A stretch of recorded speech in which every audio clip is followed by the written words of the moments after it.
crustal stratigraphy before the Imbrium Basin, or the Imbrium impact.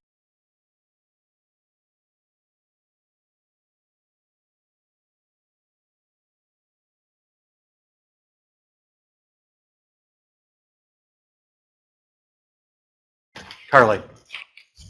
Okay, well, I'm trying to integrate everything Laura said, because what I'm going to talk about actually is the second line there, which they don't have room in their program to include, but it really is going to be talking about a specific site associated with Imbrium that may in fact get some of the samples that might help Lars. So I'm going to try to walk through what the character is and why I particularly like this site. Okay. You all know where Imbrium is. It's the largest basin after SPA that's been documented.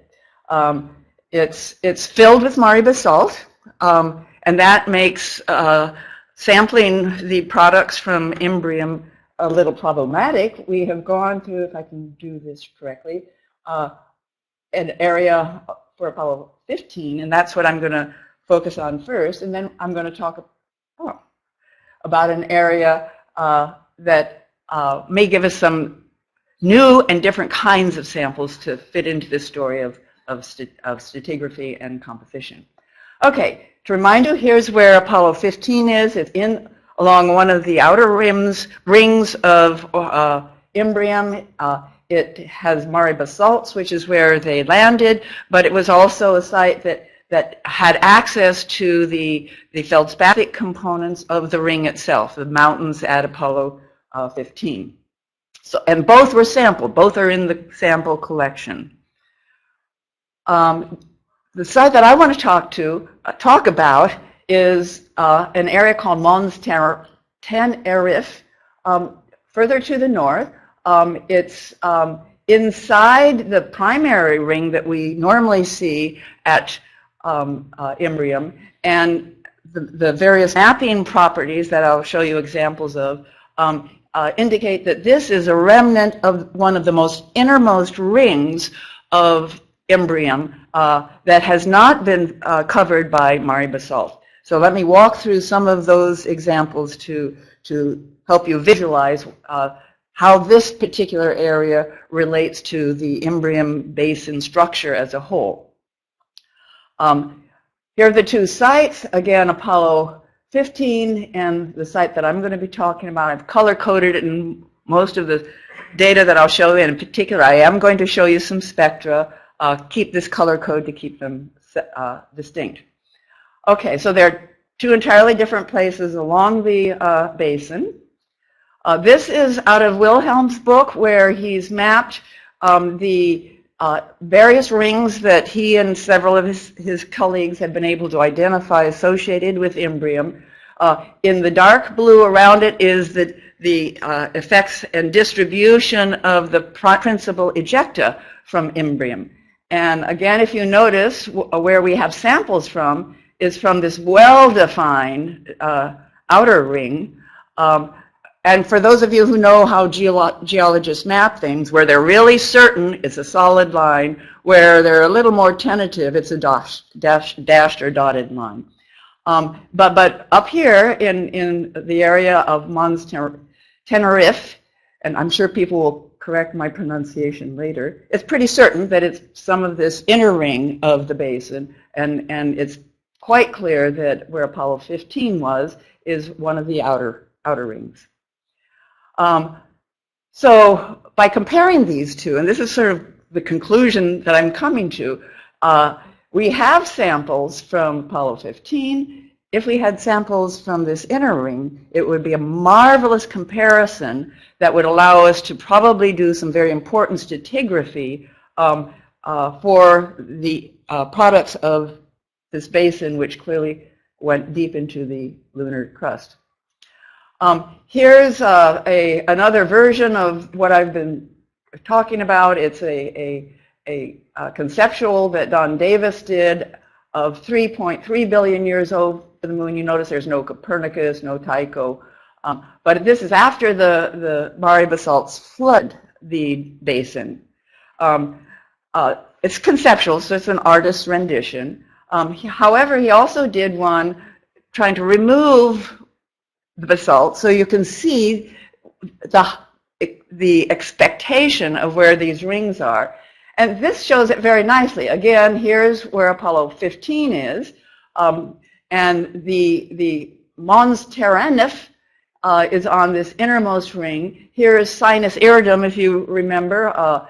It's after Imbrium Basin, and so would have excavated even deeper materials from perhaps what this ring represents. So that gives the overview.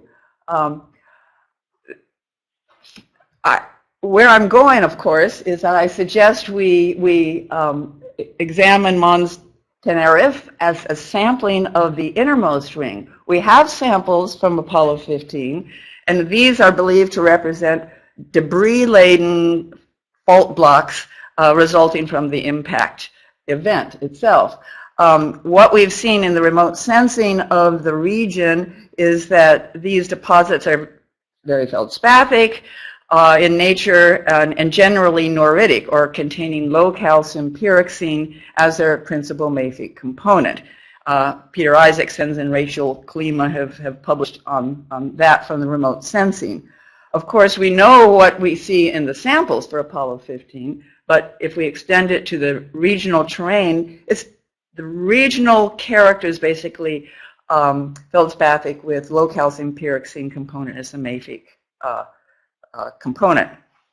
So the special geologic context of Mons Teneriffe, however, allow us to obtain, or may allow us to obtain samples from the innermost rings, which are deep-seated in nature. Okay, here's again coming back to our site. Notice the scale there, 100 kilometers. Looking at the wax-shaded relief, yes, these are elevated, as you can tell from the imaging. Of course, I told you I was going to show you some M-cube data. Here's our Mons Teneriffe in our basic albedo measurement. That crater here is approximately 5 kilometers in diameter. So this is essentially what you see at visible wavelengths.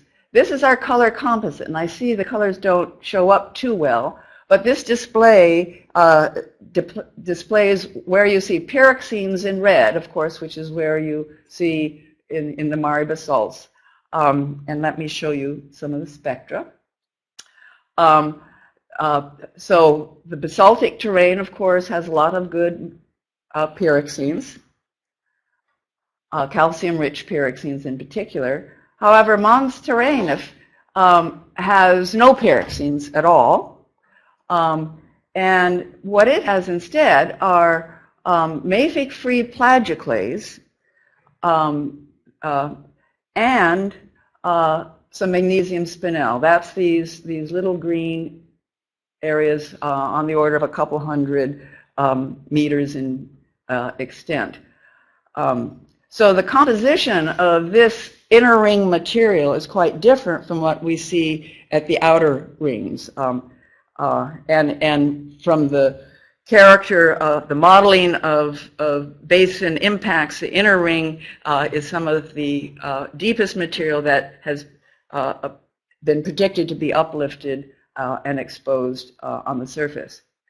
So you can see where I'm going. Here's our inner ring material. Has this wonderful composition which we haven't sampled, and it has a nice smooth basalt that's easy to land on, and at the base of this mountain is where boulders roll down. I tried to find whether there was boulders in the NAC data, and I couldn't. So now I'm going on assumption that at the base of the mountain we should have debris from our areas that contain plagioclase and spinel. So it's certainly easy to get to. And of the areas that we've looked at with spinel, this is perhaps the most accessible. It's not the best site, but it's the most accessible. It's on the near side, and you can drive up to places where this material would occur. So here's basically my primary conclusions that this area is an excellent site for sample return in the next phase of lunar exploration. These are mountains representing the peak ring of Imbrium Basin that have not been covered by extensive Mare basalt within Imbrium. We've shown with the recent data from MCube that these mountains represent deep crustal components, specifically with mafic-free plagioclase along with magnesium spinel. And I should say that what we don't see is pyroxene as well. So it's clearly different from what we collected at Apollo 15. I've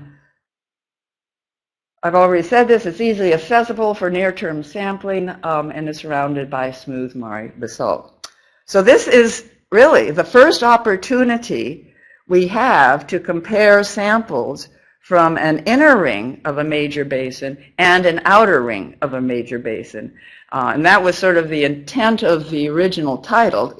That kind of geologic context allows us to sample stratigraphy much more explicitly than we've had in our single sites. It's a really wonderful comparison we can make.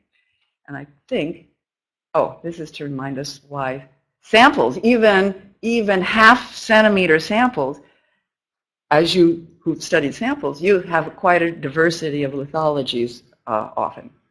And with that, I'm done. See, so I can give away my time. We have time for a few questions for Carle. Okay, now you go.